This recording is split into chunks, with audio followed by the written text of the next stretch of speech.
It's always nice to get the chance to jump back down memory lane into a game like DriveClub to take a look at another car to kind of reminisce a little bit, because at this point, you know, these car reviews don't matter too much because many people aren't playing the game anymore, many people have never played the game, and I'm sure for some of you here on the channel you've probably heard of DriveClub but never actually played it.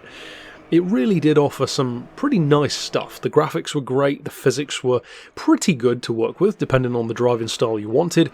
I think the weather, especially visually, really holds up, and certainly the vehicle selection does. One of the very few games, apart from, you know, TDU and Project Gotham, to have cars and bikes. And yet, a car like this, which I myself have left pretty late in the game to discuss, it kind of feels like that within the game as well. That to me is a weird thing that happens in certain games, and I'd be interested to know who agrees with this and maybe who doesn't.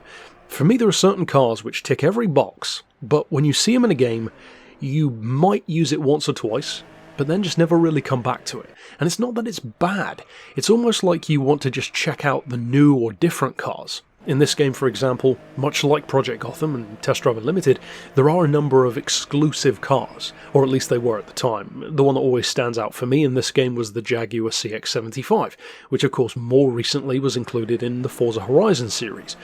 This just has a certain vibe wherein it doesn't feel as special, almost, because, you know, Gran Turismo has a Vantage, Forza has a Vantage, various games have it, so it's kind of familiar ground. I think that's a bit of a shame, because the Vantage with the V8 engine is already a great little car.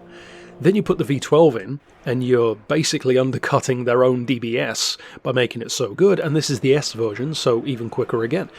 It ticks every box. It looks great, it's got the Aston badge, of course a great sound, great performance, and yet it doesn't quite have that wow factor that many other cars in the game do.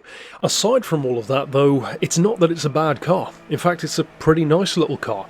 It's just that, and again I've talked about this on the channel before, especially in Gran Turismo reviews, there really are a number of vehicles which are, and I think you can kind of tell this even if you haven't driven them in real life. I certainly can, especially after reviewing some pretty cool cars in real life in Beards and Cars here on the channel, including a V8 Vantage Roadster, in fact, of this same shape.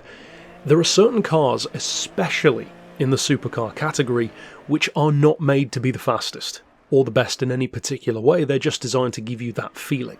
For me, Astons really are that kind of thing. Even when they're made to be quicker, they're still just a different breed, and to me I don't think games can fully put that across. But that's it for my theory, and that's it for my little look back to the Aston in DriveClub. So of course, tell me your thoughts down below, and until next time, I'll see you then. And of course, if you want to check out more DriveClub little snippets from back down memory lane here on the channel, they are all in their own playlist. But for now, as always, thanks for watching.